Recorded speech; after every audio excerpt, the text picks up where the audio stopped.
umaga mga kadudis. Mga kadudis, naglalangis tayo. Langis ng niyog, yan mga kadudis. Kasi kagabi magtatapal ako sa tuhod ko. Wala nang langis.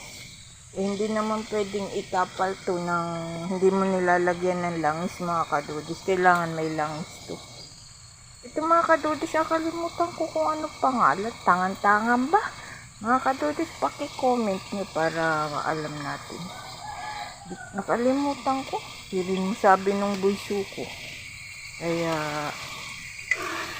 yung mga kadudis. Mga kadudis, depende naman sa inyo kung gusto nyo magtapal o hindi.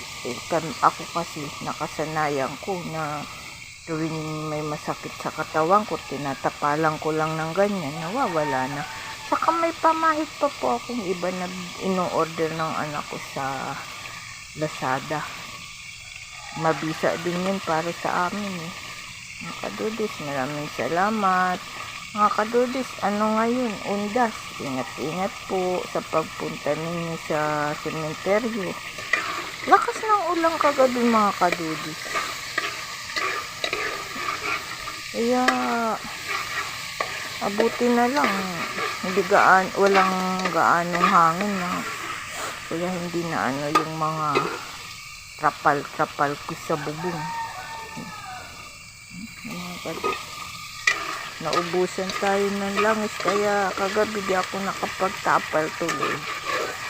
Uwi ito ni Taytay Hinin. Dati marami ako laging langis mga kadudis, kasi ngayon mahina.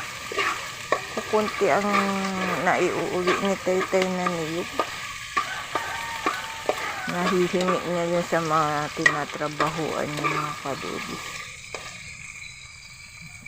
Langis tayo. Magang-maga akong naglangis. Ingat-ingat po tayo. Ingat po kayo. Dala po kayo ng payong mga kadudis kung kayo pupunta sa sementeryo. Kadudis, salamat sa pagko-comment nyo, like. Salamat po sa mga pagpapalo.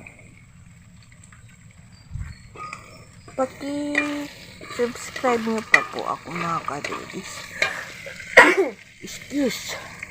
Nabahin tayo. Malapit yung mga kadudis. Maging lang. Sabi ko mga kadudis, yung napakaraming namin niyog dun eh. Ang ginagawa namin mantika, langis na niyog. Naglalangis po kami dun, tapos ginagamit namin sa pagprito ng mga isda. Panggisa. Kaya dito nga lang po ako nakaranas ng mga bibili ka ng mantika. Doon po sa Bicol, maglalangis lang po kami. Mayroon na kami panluto sa ulam.